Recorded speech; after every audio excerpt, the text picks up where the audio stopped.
नमस्कार, MRT coaching campus के YouTube channel पर आप सभी का स्वागत है। जैसा कि आप सभी जानते हैं कि हम लोग हिंदी में संधि प्रकरण पर चर्चा कर रहे हैं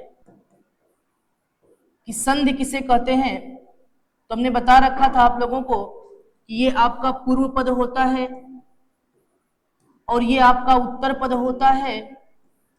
इसका अंतिम वर्ण जुड़ता है, अंतिम वर्ण जुड़ता है और इसका प्रथम वर्ण जुड़ता है। इसका अंतिम वर्ण जुड़ता है और उत्तर पद का प्रथम वर्ण जुड़ता है। दोनों जुड़ने के बाद आपको एक विकार उत्पन्न करते हुए दिखाई देंगे। बस उसी विकार का नाम क्या पड़ जाएगा मेरे भाई? तो संधि पड़ जाएगा। क्या पड़ जाएगा? संधि पड़ जाएगा। फिर हम लोगों ने एक और चर्चा कर रखा था कि संधि के भेद कितने होते हैं। तो आप लोग बता देंगे कि संधि के 3 भेद होते हैं। संधि के 3 भेद होते हैं। एक स्वर संधि होता है, एक व्यंजन संधि होता है, एक व्यंजन संधि और एक विसर्ग संधि। इसके साथ साथ हम लोगों ने स्वर संधि को भी समझा था कि स्वर संधि किसे कहेंगे, स्वर संधि किसे कहेंगे। तो हमने बताया था कि इसका पूर्व पद, मतलब ये पूर्व पद हो गया और ये उत्तर पद हो गया। इसका अंतिम वर्ण भी एक स्वर देखने के लिए मिले और इसका प्रथम वर्ण भी एक स्वर देखने के लिए मिले। इनके प्रभाव से जो विकार उत्पन्न होगा उस विकार को हम क्या नाम दे देंगे? तो स्वर संधि नाम दे देंगे। क्या नाम दे देंगे मेरे भाई? स्वर संधि नाम दे देंगे। फिर इसके अतिरिक्त हम लोग एक और बात जाने थे कि स्वर संधि के भेद कितने होते हैं। स्वर संधि के भेद कितने होते हैं तो पता चलेगा कि स्वर संधि के 5 भेद होते हैं। कौन कौन से? एक दीर्घ होता है, एक गुण होता है, एक वृद्धि होता है, एक यण होता है और एक अयादि होता है। अयादि है ना। इतनी सारी बातें हम लोग अपनी पिछली कक्षा में समझ चुके थे कि संधि किसे कहेंगे। तो कहेंगे कि 2 वर्णों के मेल से होने वाला विकार या परिवर्तन संधि कहलाएगा। फिर उसके बाद हम लोग ने देखा था कि संधि के भेद कितने होते हैं। तो वहां पर हम लोगों ने 3 भेदों की चर्चा करी थी। एक स्वर संधि, व्यंजन संधि और विसर्ग संधि। फिर उसके बाद हम लोगों ने स्वर संधि की परिभाषा को देखा था कि 2 स्वरों के मेल से होने वाला विकार अथवा परिवर्तन स्वर संधि कहलाता है। फिर उसके साथ साथ हम लोगों ने स्वर संधि के भेद के बारे में जाने थे कि स्वर संधि के कितने भेद होते हैं। तो वहां पर हम लोगों ने जाना था कि स्वर संधि के 5 भेद होते हैं और वो पांचों कौन कौन से? तो दीर्घ, गुण, वृद्धि, यण और अयादि स्वर संधि। और स्वर संधि का जो पहला भेद है दीर्घ स्वर संधि, उस पर हम चर्चा करने वाले हैं। तो मेरे भाई, अगर हम दीर्घ स्वर संधि के बारे में चर्चा करें तो कह सकते हैं कि जब पूर्व पद का अंतिम वर्ण अ, आ, ई अथवा दीर्घ ई, उ अथवा दीर्घ उ या री हो तथा उत्तर पद का प्रथम वर्ण भी क्रमशः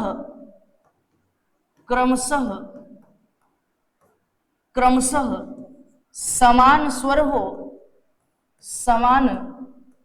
हो तो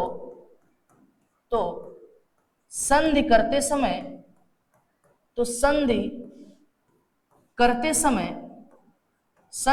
समय दीर्घ हो जाता है। दीर्घ हो जाता है का मतलब क्या? अगर अ चाहे आ का योग अ चाहे आ से हो रहा है तो तो वो सदैव आ बनाएगा।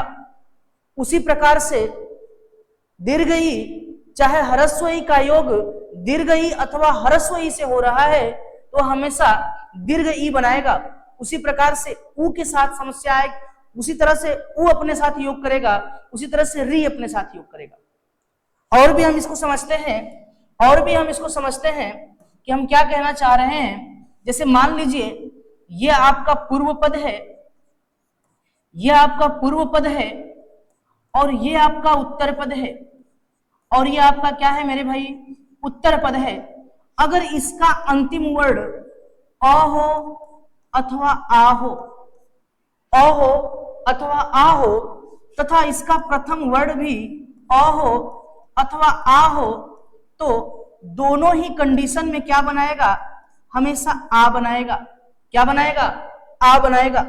उसी तरह से अगर इसका अंतिम वर्ण ह्रस्व ई हो चाहे दीर्घ ई हो, और यहां पर भी ह्रस्व ई हो चाहे दीर्घ ई हो, तो हमेशा क्या बनाएगा मेरे भाई, तो दीर्घ ई बनाएगा। क्या बनाएगा, दीर्घ ई बनाएगा। फिर उसी प्रकार से अगर इसका अंतिम वर्ण ह्रस्व उ हो अथवा दीर्घ उ हो, तो दोनों ही कंडीशन में क्या बना देगा, दीर्घ उ बना देगा। उसी तरह से अगर इसका अंतिम वर्ण री हो और इसका प्रथम वर्ण भी री हो, तो दोनों के योग से जो बनेगा वो देखो मेरे भाई, ह्रस्व री भी बन जाता है और कभी कभी वर्तनी में दीर्घ री भी बना देता है। क्या बना देता है बंधु, दीर्घ री भी बना देता है।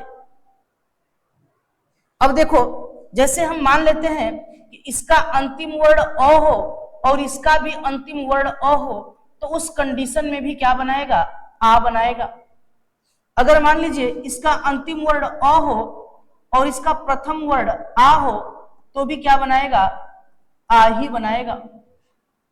फिर से अगर आ का योग अ के साथ हो रहा है तो भी क्या बनाएगा मेरे भाई, आ ही बनाएगा। अगर आ का योग आ के साथ हो रहा है तो भी क्या बनाएगा, आ ही बनाएगा। आप देख रहे हैं कि किसी भी समान स्वर का योग समान स्वर के साथ हो रहा है तो वो हमेशा अपना दीर्घ बना रहा है। बताओ ये बात समझ में आई कि नहीं आई, क्लियर है। चलो हम उदाहरण की तरफ बढ़ते हैं कि हम उदाहरण को कैसे सॉल्व करेंगे। देखो भैया, आपके सामने पहला उदाहरण है कवितावली। क्या लिखा हुआ है, कवितावली। अब हम इसका विग्रह करेंगे तो क्या लिखेंगे, इधर देखो लिख देंगे कविता और इधर लिख देंगे अवली। क्या लिख देंगे भाई, अवली। अब देखो ये तो बन गया आपका पूर्व पद। क्या बन गया भैया, पूर्व पद। और ये क्या बन गया, तो कहेंगे कि ये बन गया उत्तर पद। ये क्या बन गया, उत्तर पद। अब देखिएगा हमने बता रखा है कि इसका अंतिम वर्ण निकलेगा। अंतिम वर्ण निकलेगा तात्पर्य क्या है भैया, देखो यहां से हमने क्या निकाल दिया, आ निकाल दिया, और प्लस है इसका हमने क्या निकालना पड़ेगा, अ निकालना पड़ेगा। हम कह रहे हैं कि आ और अ को आपस में जोड़ोगे तो क्या बनेगा मेरे भाई, आ बनेगा। क्या बनेगा, आ बनेगा। अब देखो इधर लिखा हुआ है क्या, कवित। अब ये भी देखो इसमें आ गया, ये भी इधर आ गया, बचा क्या इधर, वली। और जब हम पूरा को मिला करके लिखेंगे मेरे भाई तो फिर से देखो क्या बन जाएगा, कवित लिखा हुआ है। अब त पर आ की मात्रा आ जाएगी, ये क्या बन जाएगा, कविता वली बन जाएगा। क्या बन जाएगा भाई, कविता वली बन जाएगा। दो चीजें समझनी है आपको यहां पर। अगर हम ये कहें कि बताओ कविता का अर्थ क्या है, तो कहेंगे काव्य से है। अवली का अर्थ क्या है, तो कहेंगे श्रृंखला या समूह होता है। मतलब अगर कवितावली शब्द के अर्थ की बात करें तो कहेंगे कि कविताओं के समूह या श्रृंखलाओं को हम कवितावली कहते हैं। बताओ बात समझ में आई कि नहीं आई। फिर चलते हैं हम अपने अगले उदाहरण की तरफ। अगला उदाहरण देखो कैसे बनाएंगे। जैसे लिखा हुआ है कारावास। क्या लिखा हुआ है भैया, कारावास। क्या बनाएंगे, बनाएंगे कार, और इधर क्या बना देंगे, आवास। कार का मतलब होता है बंदी। क्या होता है भैया, बंदी। अब देखो इधर क्या बनाएंगे, हम कार में से अ को निकाल लिए, प्लस आवास में से किसको निकालेंगे भैया, तो आ को निकालेंगे, और दोनों को आपस में जोड़ेंगे तो ये क्या बना लेगा, आ बनाएगा। क्या बनाएगा, आ। इधर देखो भैया कार है और इधर देखो वास है, और जब पूरा मिला करके लिखोगे तो क्या बन जाएगा भाई, कारावास बन जाएगा। क्या बन जाएगा, कारावास बन जाएगा। ठीक है, अरे बताओ बात समझ में आ रही कि नहीं आ रही, क्लियर है। चलो अगले उदाहरण की तरफ चलते हैं हम। हमारा अगला उदाहरण क्या कह रहा है, अगला उदाहरण ये है बंधु, छात्रावास। देखो छात्रावास को हम क्या लिखेंगे, छात्र अथवा छात्रा भी तो लिख सकते हैं, और इधर क्या होगा, आवास होगा। क्या होगा भाई, आवास होगा। अब फिर से हम इसको अलग करेंगे तो क्या लिखेंगे, देखो छात्र में से हम अ को निकाल दिए, प्लस उधर क्या लिखा हुआ है, आवास लिखा हुआ है ना। अ और आ को आपस में जोड़ेंगे तो फिर से क्या बनाएगा, आ बनाएगा। इधर छात्र लिखा हुआ है और इधर वास लिखा हुआ है, और जब पूरा मिला करके लिखेंगे तो क्या हो जाएगा भाई, छात्रावास हो जाएगा। क्या हो जाएगा, छात्रावास हो जाएगा। फिर अगर हम छात्रावास में छात्र को न जोड़ करके छात्रा को जोड़ रहे हैं, किसको जोड़ रहे हैं भैया, छात्रा को जोड़ रहे हैं, तो देखो फिर से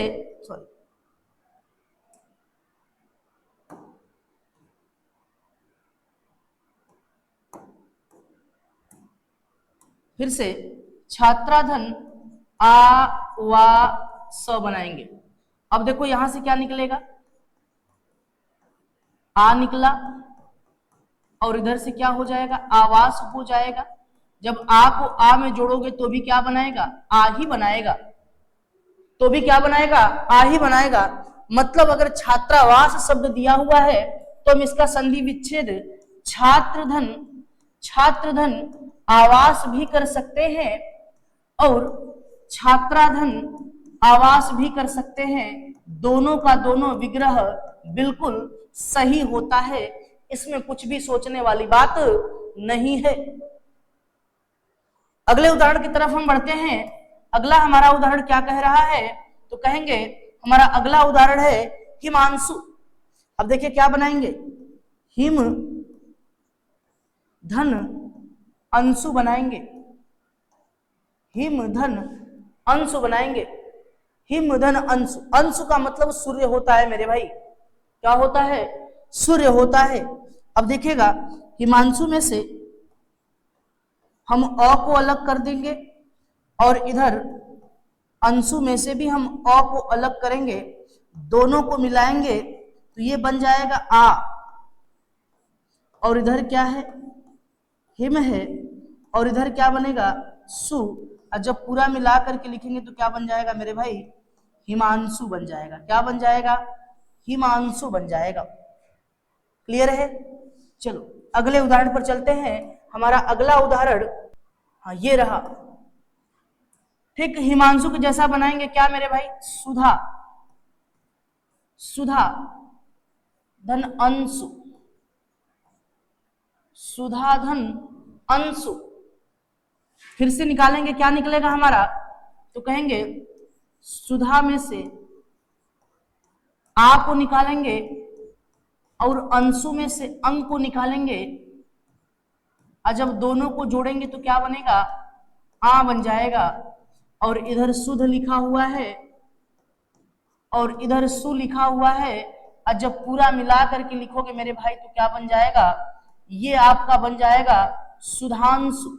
क्या बन जाएगा, सुधांशु। देखिए हम एक एक वर्णों को अलग अलग करके तोड़ने का प्रयास कर रहे हैं ताकि आप लोगों के लिए मन में ये सवाल न रह जाए कि हम आ और अ को कैसे बना रहे हैं, तो दीर्घ संधि के प्रभाव से ही बना रहे हैं, ठीक है ना। चलो अगले उदाहरण पर चलते हैं। हमारा अगला उदाहरण क्या है, तो कहेंगे हमारा अगला उदाहरण रत्नावली है। क्या है, रत्नावली। देखो हम इसको कैसे अलग अलग करेंगे, रत्न धन अवली बनाएंगे। क्या बनाएंगे, रत्न धन अवली।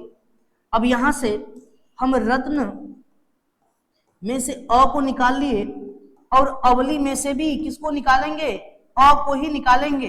अ और अ को जोड़ेंगे तो क्या बन जाएगा, आ बन जाएगा। क्या बन जाएगा मेरे प्यारे बंधु, आ बन जाएगा।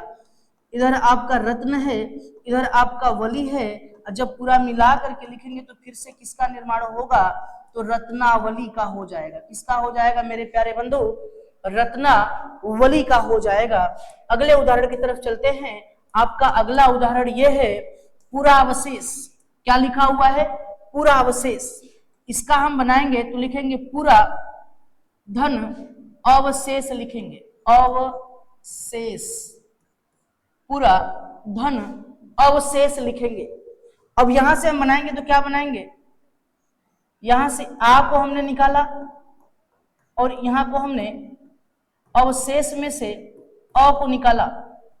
जब आ और अ मिलेगा तो भी क्या बनाएगा भाई, आ बनाएगा। इधर पूर है, इधर वशेष बचा है, और जब पूरा मिला करके लिखोगे तो क्या हो जाएगा मेरे भाई, पूरा व शेष बन जाएगा, पूरा व शेष बन जाएगा। फिर हम अगले उदाहरण पर चलते हैं। आपका जो अगला उदाहरण है वो ये है गीतांजलि। गीतांजलि, गीतांजलि में कैसे बताएंगे भैया, गीत धन अंजलि, गीत धन अंजलि बनाएंगे। अब यहां से फिर से हम किसको निकालेंगे, गीत में से अ को निकालेंगे और अंजलि में से अंग को निकालेंगे,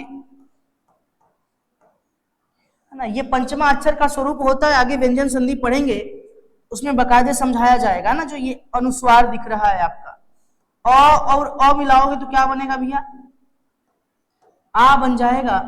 और इधर गीत है और इधर जली है, और जब पूरा मिला करके लिखोगे मेरे भाई तो क्या बन जाएगा, तो कह देना कि सर ये तो गीतांजलि बन जाएगा। क्या बन जाएगा मेरे भाई, गीतांजलि बन जाएगा। अगले उदाहरण पर चलते हैं। बहुत सारे उदाहरण आपको देखने के लिए मिलेंगे भाई।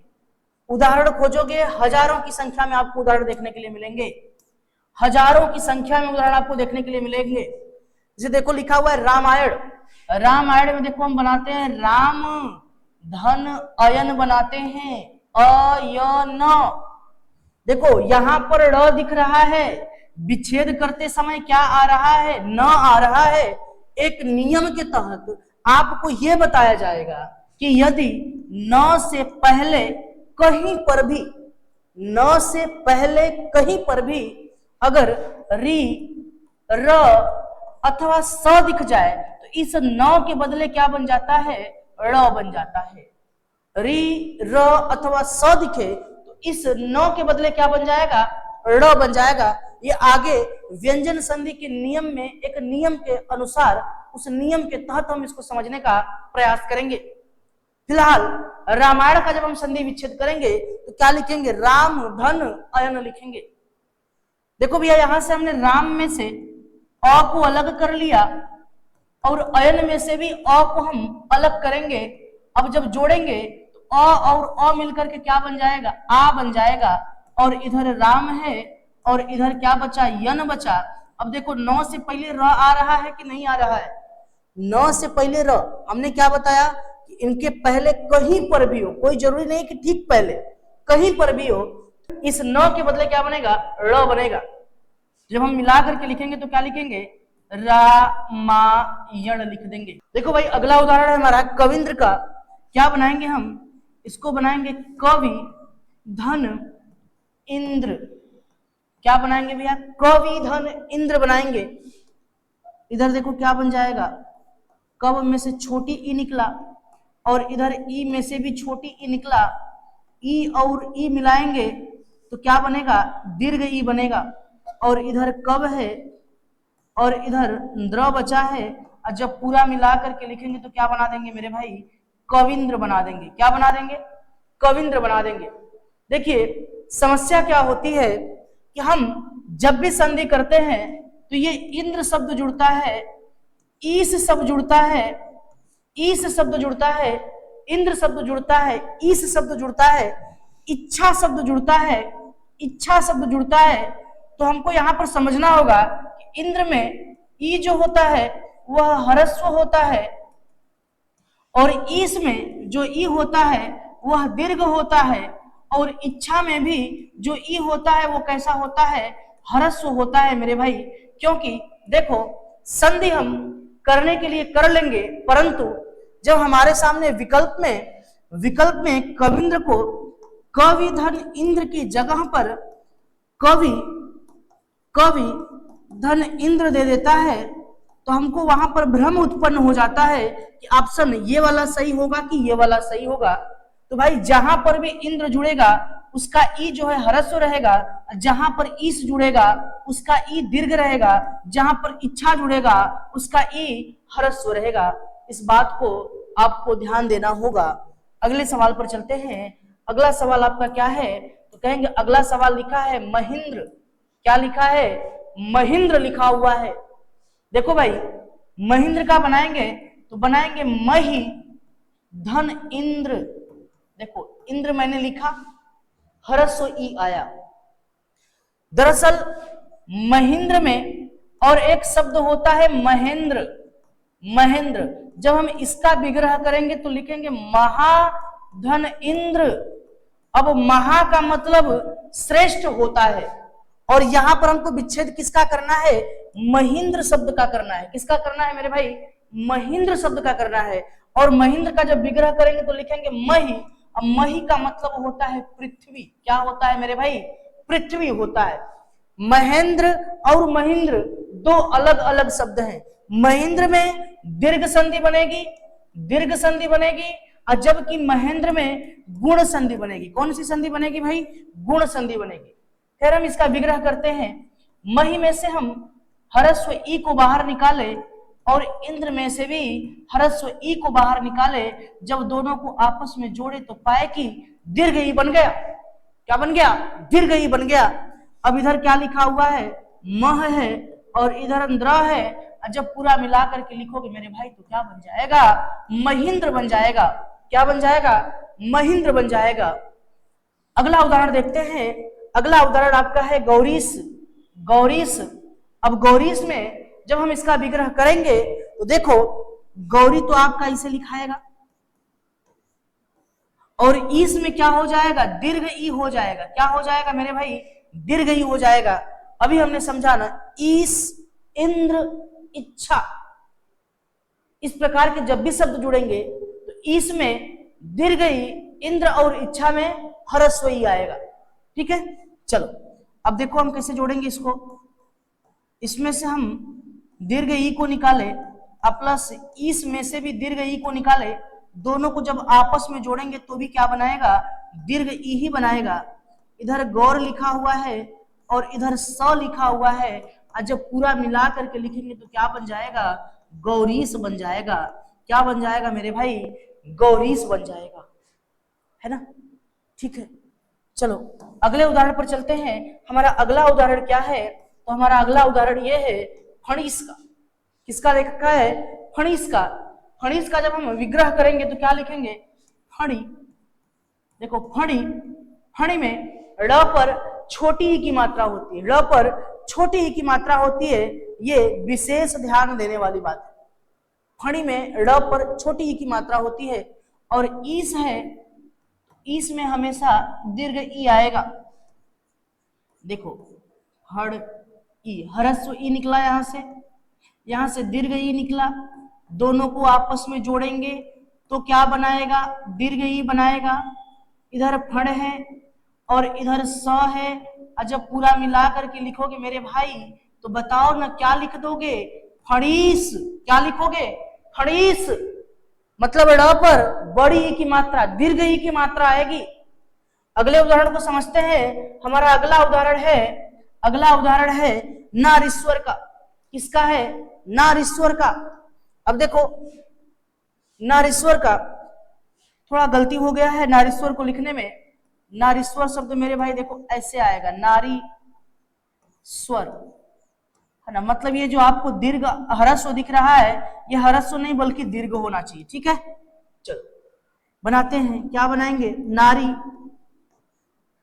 धन ईश्वर बनाएंगे। क्या बनाएंगे भैया, नारी धन ईश्वर बनाएंगे। अब देखो नारी में से दीर्घ ई को बाहर निकाला और ईश्वर में से भी हमने दीर्घ ई को बाहर निकाला, और जब दोनों को आपस में मिलाया तो क्या लिख देंगे, दीर्घ ई लिख देंगे। इधर है नार और इधर है स्वर, और जब पूरा मिला करके लिखोगे मेरे भाई तो क्या लिख दोगे, नारीश्वर लिख दोगे। क्या लिख दोगे, नारीश्वर लिख दोगे। क्लियर है। अगले सवाल पर चलते हैं। आपका जो अगला उदाहरण बन रहा है वो बन रहा है अतीव का। किसका बन रहा है, अतीव का बन रहा है। जब अतीव का विग्रह करेंगे तो लिखेंगे अति, अति धन इव लिखेंगे। अति में से हमने ह्रस्व ई को बाहर निकाला और इव में से भी ह्रस्व ई को बाहर निकाला। जब दोनों को आपस में जोड़ेंगे तो क्या बनाएगा, दीर्घ ई बनाएगा। क्या बनाएगा भैया, दीर्घ ई बनाएगा। इधर अत है और इधर वह है, और जब पूरा मिला करके लिखोगे तो क्या बन जाएगा, अतीव बन जाएगा। क्या बन जाएगा भाई, अतीव बन जाएगा। ठीक है ना। चलो अगले उदाहरण पर चलते हैं। ये जो महति लिखा हुआ है ये ह्रस्व के जगह पर क्या होगा, दीर्घ होगा। क्या होगा भाई, दीर्घ होगा। हम बनाएंगे तो कैसे बनाएंगे, लिखेंगे महति और धन इच्छा। देखो इच्छा में ह्रस्व ई आ गया, अरे देखो ना ये ह्रस्व ई आ गया कि नहीं आ गया। अब महति में से हम ह्रस्व ई को बाहर निकालेंगे और इच्छा में से भी हम ह्रस्व ई को बाहर निकालेंगे। जब दोनों को आपस में मिलाएंगे तो ये क्या बन जाएगा, दीर्घ ई बन जाएगा। क्या बन जाएगा भाई, दीर्घ ई बन जाएगा। इधर हो जाएगा महत और इधर हो जाएगा छा, और जब पूरा मिला करके लिखोगे तो क्या हो जाएगा, महत इच्छा हो जाएगा। क्या हो जाएगा, महत इच्छा हो जाएगा। महत इच्छा, महति पर छोटी, इच्छा में भी छोटी। जब संधि किए तो ये बन गया क्या, बड़ी ई। ध्यान देने वाली बातें हैं ये सब। अगले उदाहरण पर चलते हैं। हमारा अगला उदाहरण है कपि धन ईस का, मतलब कपीस का। क्या बनाएंगे, कपि धन ईस। अब ईस में फिर से क्या बनेगा, दीर्घ बनेगा। क्या बनेगा भाई, दीर्घ बनेगा।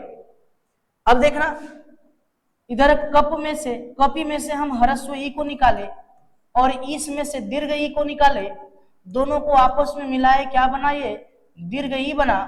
इधर कप लिखा हुआ है और इधर स लिखा हुआ है, और जब पूरा मिला करके लिखेंगे मेरे भाई तो ये क्या बन जाएगा, कपीस बन जाएगा। क्या बन जाएगा, कपीस बन जाएगा।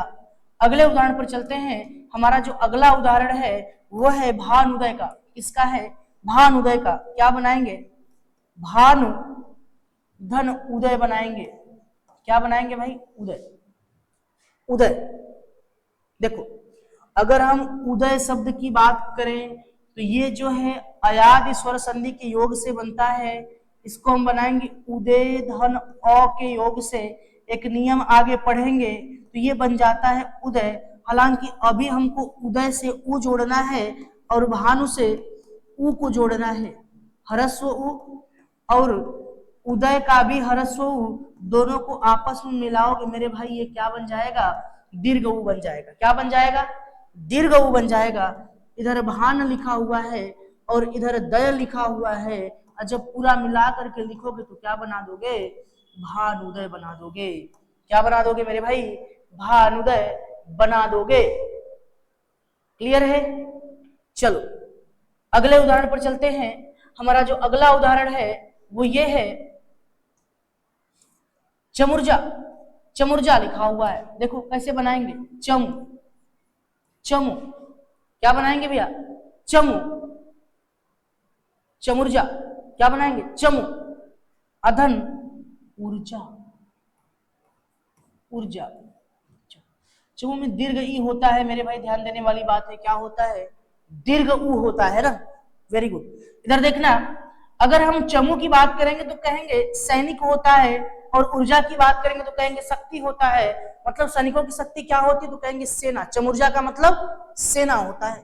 चलो अब हम चमू में से दीर्घ ऊ को बाहर निकालेंगे और ऊर्जा में से भी दीर्घ ऊ को बाहर निकालेंगे। जब दोनों को आपस में जोड़ेंगे तो क्या बन जाएगा, दीर्घ ऊ। इधर चम है और इधर जा है, और जब पूरा मिला करके लिखेंगे तो ये क्या बन जाएगा मेरे भाई, चमुर्जा बन जाएगा। क्या बन जाएगा, चमुर्जा बन जाएगा। क्लियर है। अगला उदाहरण देखते हैं। हमारा जो अगला उदाहरण है वो लिखा हुआ है अभयारण्य। क्या लिखा हुआ है भैया, अभयारण्य। क्या बनाएंगे, अभय, अभय धन अरण्य बनाते हैं। क्या बनाते हैं भैया, अरण्य।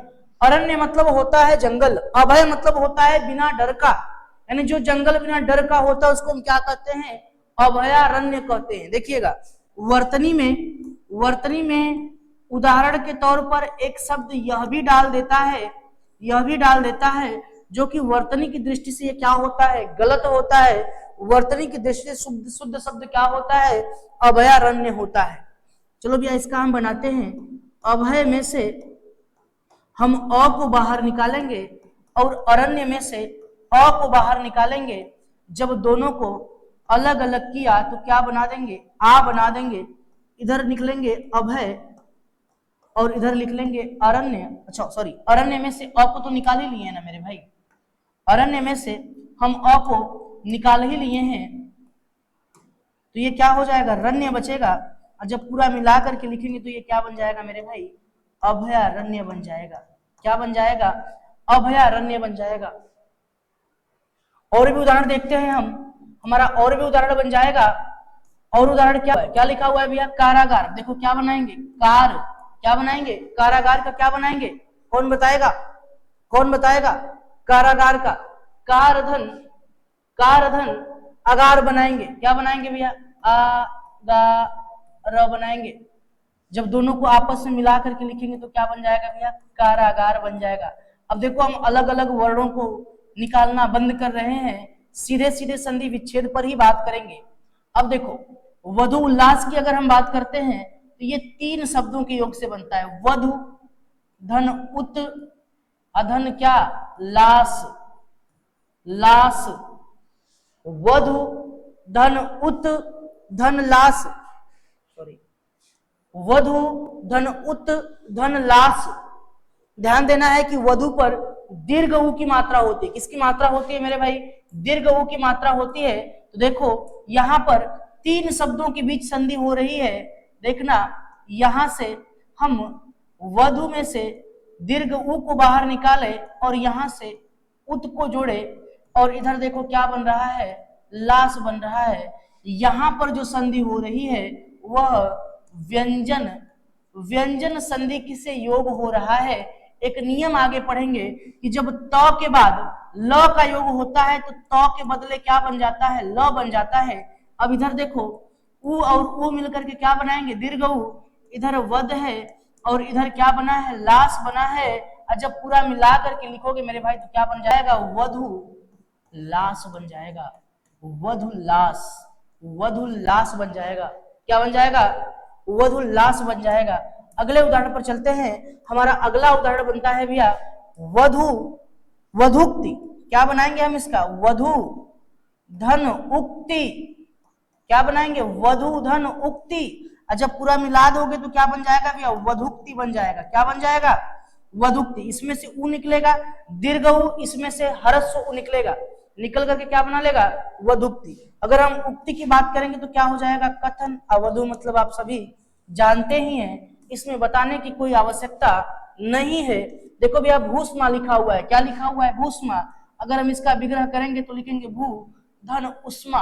क्या लिखेंगे, भू धन उष्मा। जब दोनों में से इसमें से उ निकालेंगे, इसमें से भी उ निकालेंगे तो ये दीर्घ बना करके क्या बन जाएगा, ये भूष्मा बन जाएगा। क्या बन जाएगा, भूष्मा बन जाएगा। अगला उदाहरण देखते हैं। आपका जो अगला उदाहरण है वो है भूधर्व। क्या है, भूधर्व। अगर हम इसका बनाएंगे तो भूधन ऊर्ध्व बना देते हैं। क्या बना देते हैं, ऊर्ध्व बना देते हैं। इसका दीर्घ इसका ह्रस्व दोनों मिलकर के क्या बना देता है मेरे भाई, भूर्ध्व बना देता है। क्या बना देता है, भूर्ध्व बना देता है। अगले उदाहरण पर चलते हैं। हमारा जो अगला उदाहरण है वो है लघुर्मी। लघुर्मी का जब बनाएंगे तो लिखेंगे लघु, लघु मतलब छोटा, लघु मतलब छोटा, और उसका योग होता है उर्मी के साथ। किसके साथ होता है मेरे भाई? उर्मी के साथ होता है। अगर हम उर्मी की बात करेंगे, उर्मी का मतलब होता है लहर। अब देखो इसका भी ह्रस्व उ, इसका भी ह्रस्व उ मिलेगा तो क्या बना लेगा? दीर्घ उ, और दीर्घ उ बनते ही क्या बन जाएगा? लघुर्मी बन जाएगा। क्या बन जाएगा? लघुर्मी। लघुधन उर्मी को हमने जोड़ा तो क्या बना? लघुर्मी बना। क्या बना? लघुर्मी बना। अगर हम बना रहे हैं पितृ, पितृ धन ऋण की बात कर रहे हैं। किसकी बात कर रहे हैं मेरे भाई? पितृधन ऋण की बात कर रहे हैं। तो यहां पर क्या जुड़ेगा? री आएगा, और यहां पर भी क्या आएगा? री आएगा। दोनों आपस में जुड़ेगा। तो देखो हिंदी में इस री का प्रयोग होता है, परंतु वर्तनी में कभी कभी ये री भी आपको देखने के लिए मिल जाता है। तो यहां पर जब हम पितृ ऋण का संधि विच्छेद करेंगे तो लिखेंगे पित्त धन ऋण, और जब मिला करके लिखेंगे तो देखो मेरे भाई पितृण ऐसे भी लिखा जाता है, पितृण ऐसे भी लिखा जाता है, और पितृण पितृण ऐसे भी लिखा जाता है। ये दोनों बातें लिख दी जाती हैं। इस तरह से मातृण बनता है, भातृण बनता है ना। तो ये सब बातें ध्यान देने वाली हैं। ठीक है, उम्मीद है कि दीर्घ स्वर संधि आपको बेहतरीन तरीके से समझ में आया होगा, और इसी तरीके से हम लोग आगे की संधियों को भी पढ़ेंगे। ठीक है, आज के लिए बस इतना ही। धन्यवाद। व्यस्त रहिए, मस्त रहिए, पढ़ते रहिए।